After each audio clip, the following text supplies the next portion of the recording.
Hey guys, welcome back to another Cereal at Midnight thrift book haul. Here's a stack of some books that I picked up today at a thrift store, and I thought I would show them off on the channel and discuss I left the price tags on so we can talk about the deals themselves. I'm going to kick it off with these two beauties, a couple of DAW paperback books from the 1970s. This is number 140.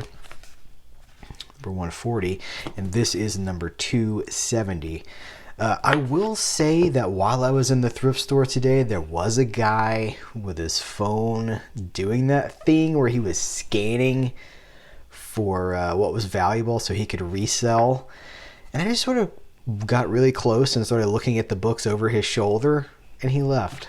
So maybe that's a tip for what we could do if you find yourself in a similar situation. So these are both from Thomas Burnett Swan.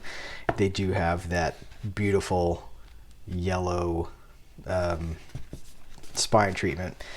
These were, let's see, $1.99 and $1.99. One of these has, okay, you guys help me out here. Fraternity of Uniform Outfitters. No, Fraternity of Uniform Quitters. Effort without effect. What is that? Do you know what that is? And they've stamped it all the way through. Look, that page, it's on that page. This page, the prologue page, chapter 1. Now I think this is the last page that it says that. But I'm like, what is that? I have no idea. Store that here to the side. Cry Silver Bells. This has a book exchange stamp in it from Gainesville, Georgia, it looks like. Is it Georgia? Yeah. So anyway, none of these are in great shape. That's not the point. I'm not a reseller. I buy these because I like to read books. I picked up these two E. Doc Smith books, and they are pretty warped. I think they had some sort of, maybe just a lot of weight on them, because if you can, I don't know if that's showing up. They're just curved, slightly bowed. So these are two of the three parts of a trilogy, and I don't know that I realized that. I have to go through my collection and see if I have the other volumes. So Subspace Encounter, you would think that would be the first book, but it says it's the last novel in the legendary master of fantastic space adventure, the sequel to Subspace Explorers. Well, I don't have Subspace Explorers, but I do have the other two here. So, price-wise, $2.49 and $2.49. By the way, you guys have, I asked you in the last paperback book video if you wanted me to clean paperback books on the channel. And a lot of you guys said yes, you would like to see that. So we'll do that in a future installment of this. My tools for that are a variety. I use alcohol, I use WD-40, I use furniture polish, actually. Various things. So we'll have to circle back around and do that at some point. Oh, by the way, there is one more thing I want to show you guys. So I'm going to check the first pages of these, because a fair number of these seem to come from the UK. Is this one of the ones? Yes. Okay. So this is Stellar number 5. Stellar Science Fiction Stories number 5. First publication. It's an anthology from Del Rey, right? But it does have 20p, and then there's a 7. Is it 20 pence? 7 pounds? I'm not sure. So here's the other entries at this point. But we've got, so it's printed in the United States. Okay. James P. Hogan, Philip K. Dick, of course, the guy behind Blade Runner, Total Recall, L. Neil Smith, Lee Killow, Marion Zimmer Bradley. So some good names here. This was $1.99. Philip Jose Farmer, Behind the Walls of Terra, the fourth book in the World of Tears series. You see this one's very brown, and it's also, can you see that it's brittle? It is kind of starting to tear a little bit. So I'm going to have to be very careful with this. I don't want the cover to just break off because it's so brittle. But other than that, good readable condition. $2.49. Now this one is a this is a UK printing. Science fiction on a grand and epic scale. So good it doesn't need any recommendation from me, says Arthur C. Clarke. George Zabrowski's Macro Life. Here's what the book is about, if you want to freeze this and read that.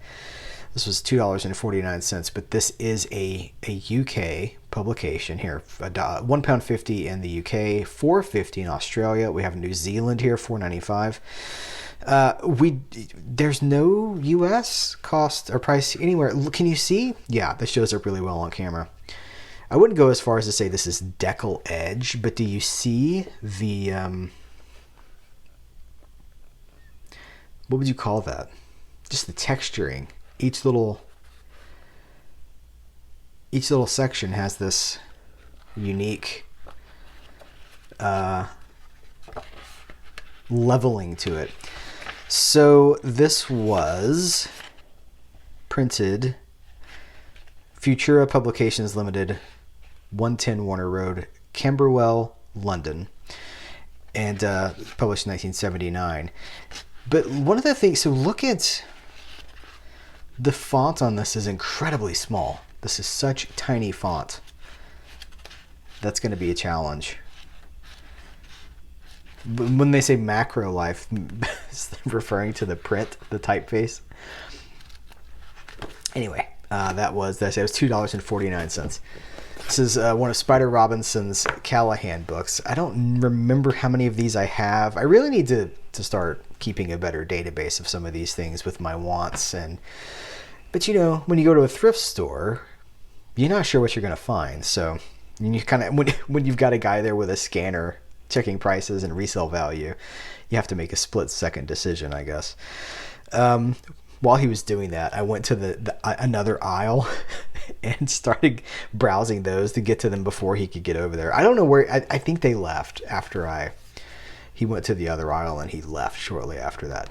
So it was £1. £1. See, it's the British thing. $1.99.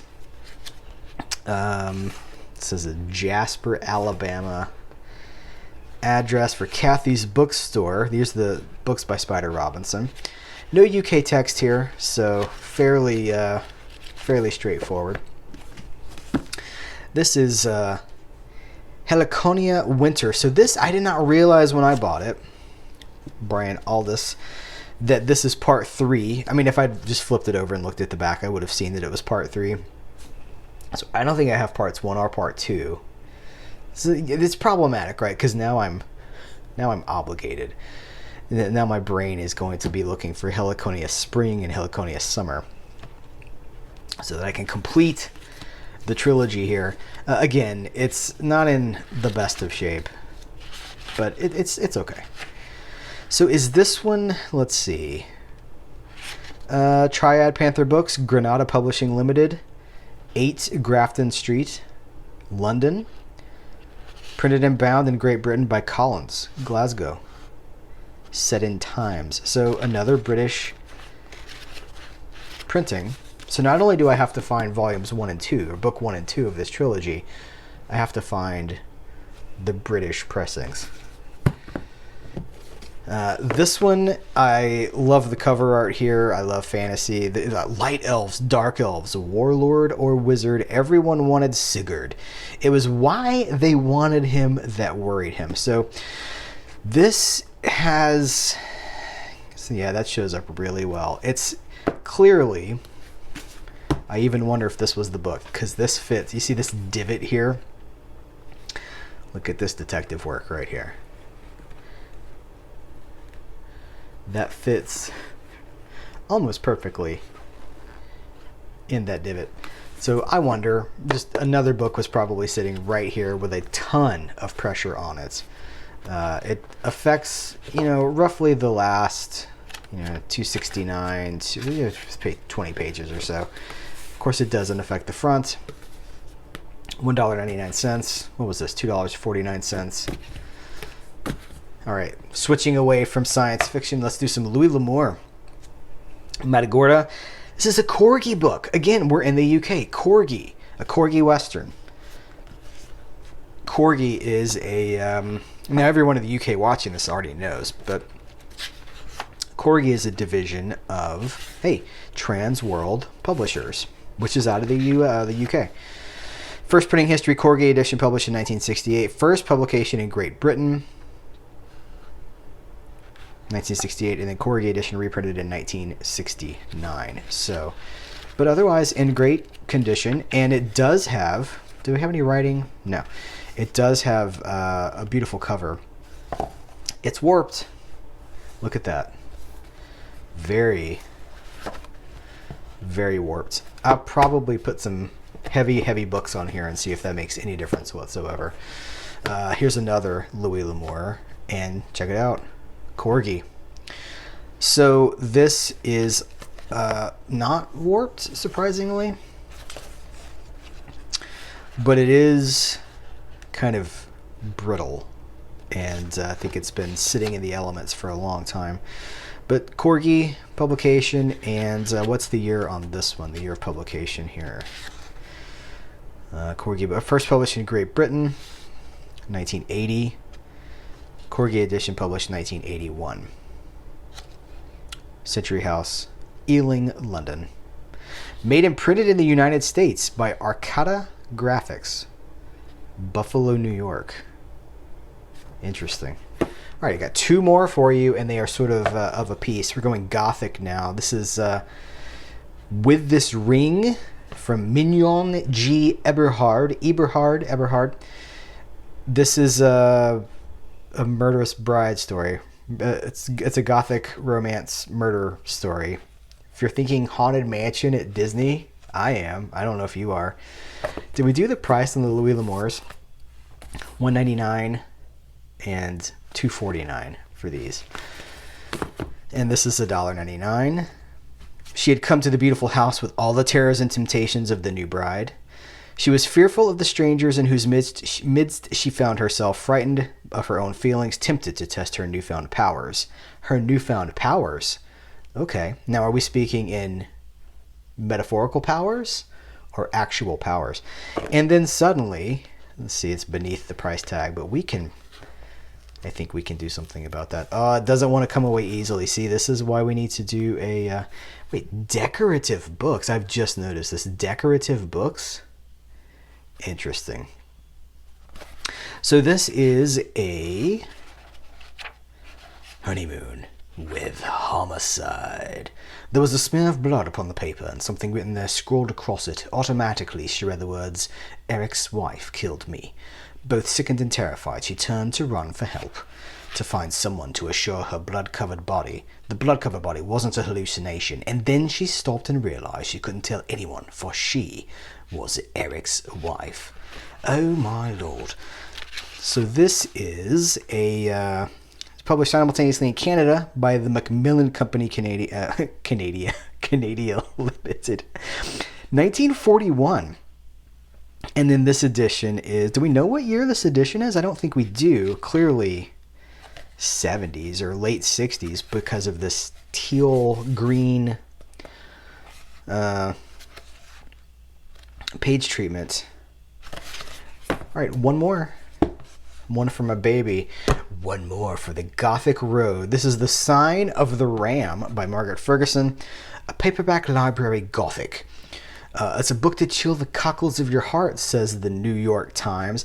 This cover is about as classic Gothic as you can get. You've got the woman in jeopardy. You've got the house on the hill in shadow. You've got the water coming up. So the idea of all of these Gothic romance books tend to have very similar covers. So let's see. This was $1.99. Decorative book. I am just noticing this. This has sort of a reddish orange trade coloring here on the pages. And there's a little bit of that deckled edge treatment, probably more to the fact of it's a pulp than anything else. 44 and 1945, paperback library edition, first printed December of 1966 in New York. Very small print, incredibly small print. That might be a problem because it's so small, but it's a beautiful book. And for $2, both of these for $2. I'm not huge on Gothic romances or whatever, but I'm actually getting further into that genre because of Italian Gothic horror movies, and even Hammer really did a ton of that stuff. And I haven't read a lot of it, so now I can, now I will, now I am. So let's see if we can line it all up. Pretty maids all in a row. Close enough. This is the haul, and I'm pretty pleased with it. Have you read any of these? If you have, let's talk about it in the comments below. Another video like this will be coming soon. Let me know what you think about it, and I appreciate you as always. Take care. Thank you so much. Until next time, I will catch you later.